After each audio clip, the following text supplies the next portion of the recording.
Hello and welcome everyone to episode 2 of the Simple Eric series. Hope you're staying safe and sane over the holidays as cases continue to rise in the United States. In this episode, I'll be talking about why I'm bullish on big bank stocks like JP Morgan and Bank of America, focusing on recent market news, their financial statements, and speculative outlooks for their future over the next few years. I'll also be discussing other big banks that are in potentially interesting positions as well. And as always, I'll end up with an update on my Robinhood portfolio. So thank you all so much for visiting, and let's get started. On December 18, the US Federal Reserve announced that many large US banks have successfully passed their second stress test.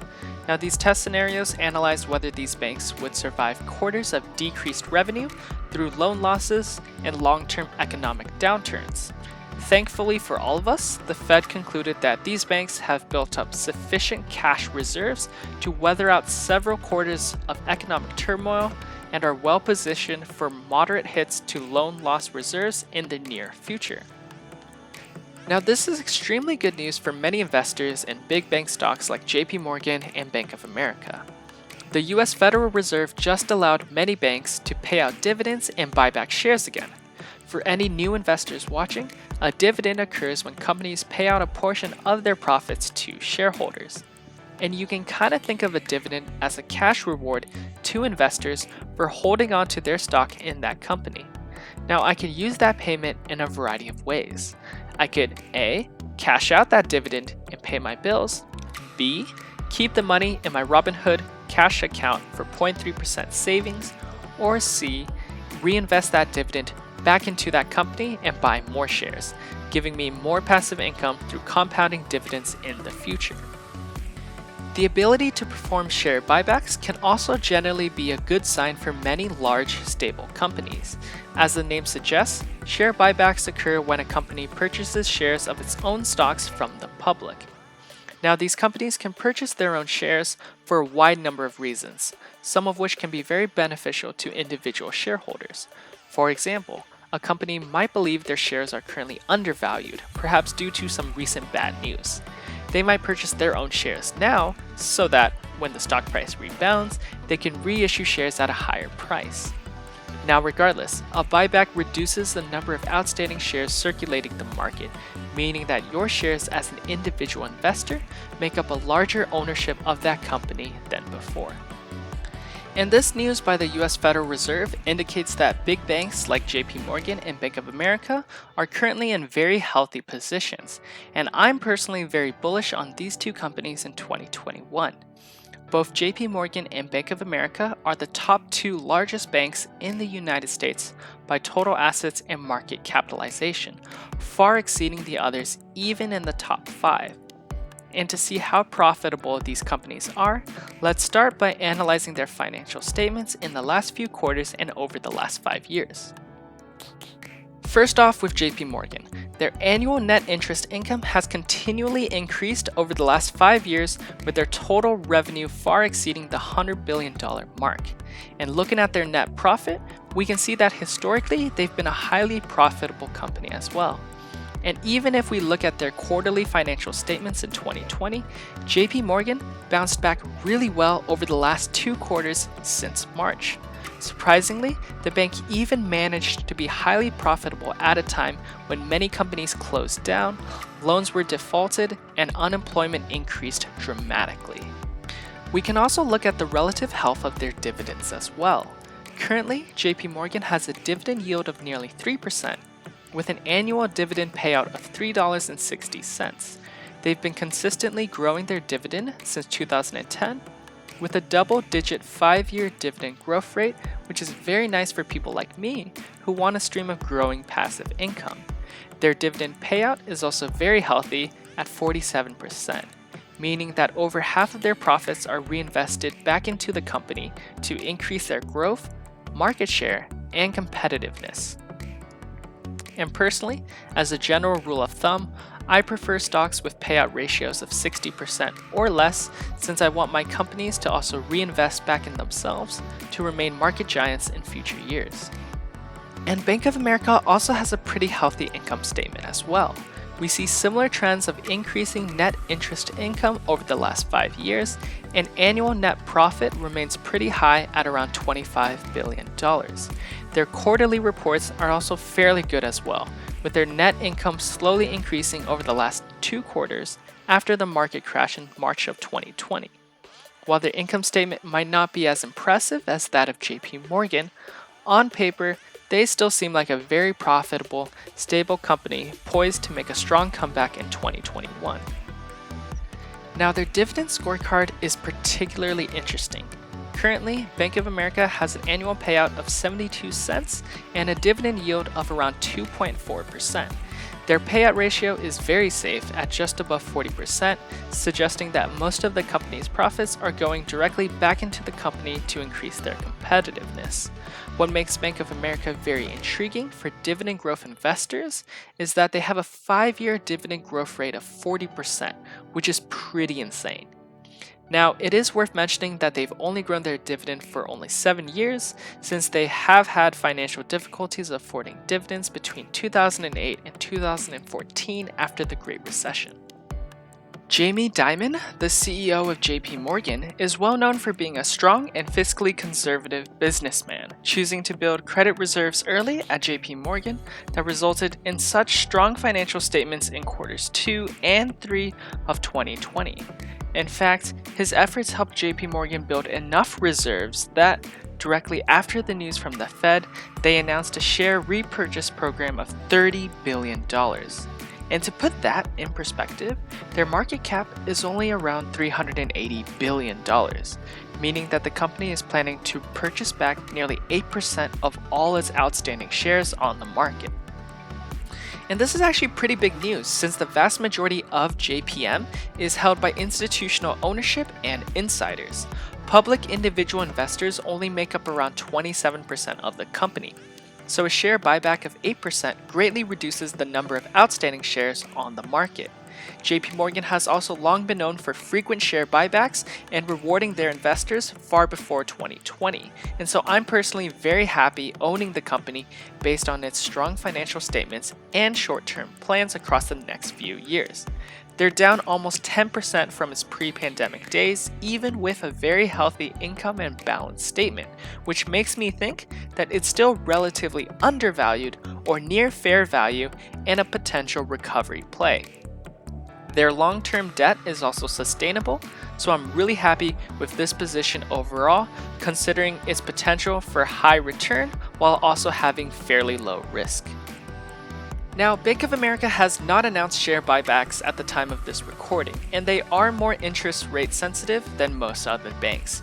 So if interest rates remain low, which might be what we expect through 2023, Bank of America might lag a bit behind the other bank stocks over the short term.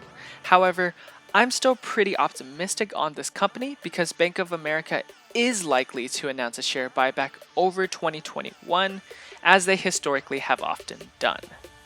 Now, it also remains at a pretty low price to earnings ratio and price to book ratio, which makes it attractive to me from a valuation perspective.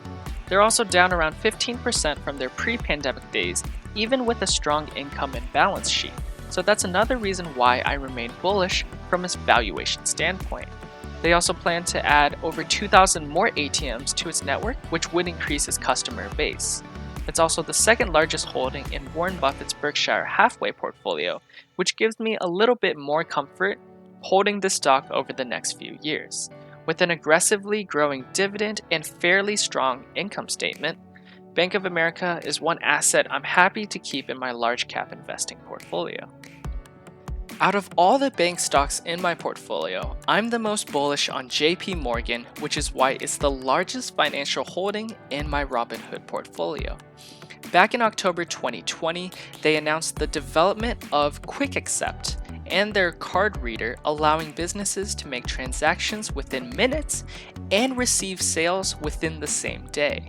This allows them to directly compete with fintech competitors like Square and PayPal, since these transactions are completely free. Unlike Square, which takes a day before these funds reach your account, or they would otherwise charge a 1.5% fee for instant transfers. Now, JP Morgan also plans to compete with digital wallets of Square and PayPal by moving more towards technological developments, and their already large consumer base allows them to directly capture small and big businesses to their service, like the Chase Business Complete Banking, to compete with both fintech companies and other large banks. JP Morgan also plans to acquire 55IP, a fintech startup focused on asset management, tax-smart investment strategies, allowing for additional support for wealth managers. Its active tax technology is pioneering automated portfolio design to help increase an investor's performance, which could bode well for JP Morgan and its clients. They also plan to acquire CX Loyalty Group, a large third-party credit card loyalty company, to boost their consumer lending business. It also allows for personalized recommendations and improved direct relationships with hotel, airline, and consumer discretionary companies, potentially increasing partnerships and market share when the travel industry recovers in 2021 or 2022. And all three of these news within the last 3 months make me very bullish on JP Morgan, not just through 2021, but for at least the next several years. From a valuation perspective, they seem near fair value or even undervalued with their very strong financial statements and increasing yet healthy dividend payouts. Share buybacks are also a very good sign for the company too. And most importantly, they are aggressively fighting back against the rise of fintech companies like PayPal and Square, whereas many large US banks continue to lag behind their technological developments. JP Morgan is one of the first pioneers of the large US banks to finally compete and develop or acquire their own fintech services. And I'm personally optimistic considering that JP Morgan is already the largest US bank with an extremely big consumer base of both individuals and small businesses. Therefore, I see JP Morgan as having further capital appreciation that can also aggressively grow and take market share back from these fintech companies. Now, I still hold PayPal and Square in my portfolio through individual positions or ETFs, mainly because I believe the overall market will continue to grow. But I do believe that JP Morgan, out of all the other large US banks, has a big opportunity to grow in this space. Because I'm very bullish on this company, JPM is the #1 largest financials position in my large cap Robinhood portfolio and a company I continue to dollar cost average in aggressively. And over the last week, I've opened up a position in Morgan Stanley for a very similar reason. Their income statements and balance sheets are also very strong, with their net interest income increasing very rapidly in the last 5 years. They remain a highly profitable business with a growing net profit, and they have had strong consecutive quarters in 2020. Their drop in income in March was very small, and they're also the 6th largest bank in the United States, which fits well with this large cap Robinhood portfolio strategy. Their dividends are also very healthy. While the dividend yield is only 2%, they have a 5-year dividend growth rate of 30% for over 7 years. What's most attractive is the very low payout ratio of under 25%, so a vast majority of profit is reinvested back into the company for additional growth. They also just announced a share repurchase of up to $10 billion in 2021.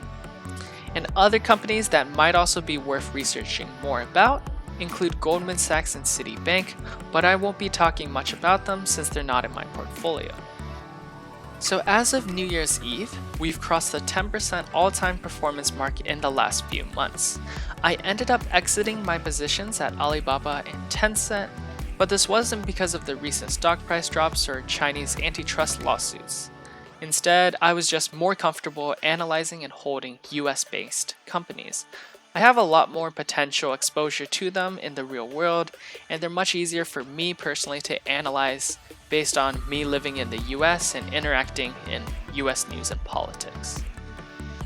Now, I do still love those companies, but I think it makes more sense for me to invest in foreign assets through VXUS or the Vanguard Total International Stock ETF.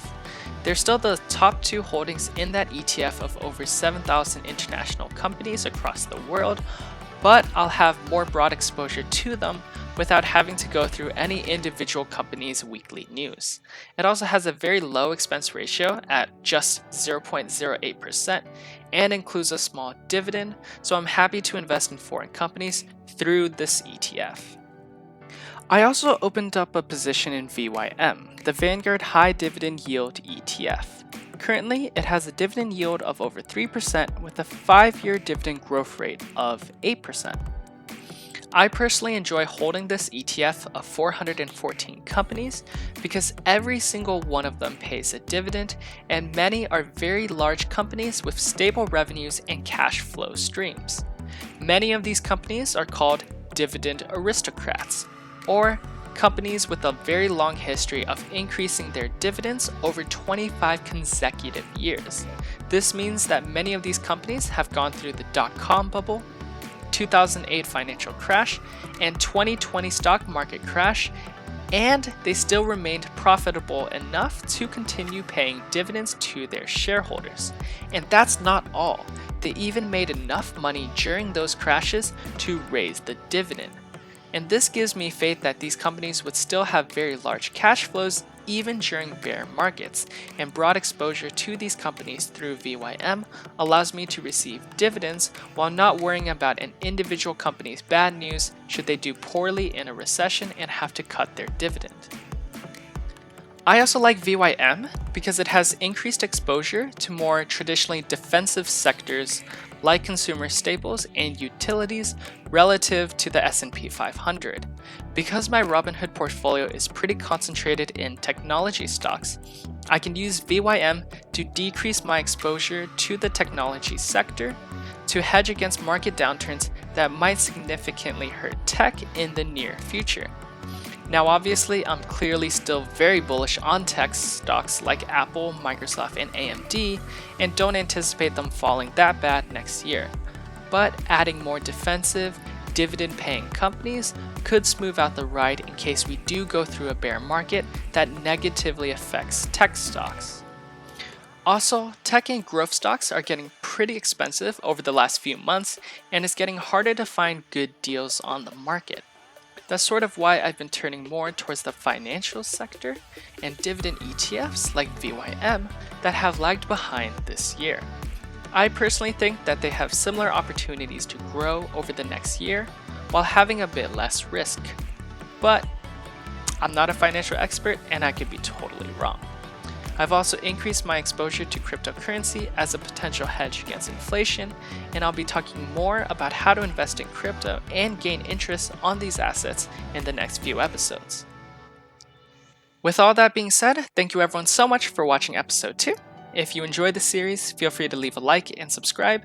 If you'd like to request a topic for future videos, send me a comment below.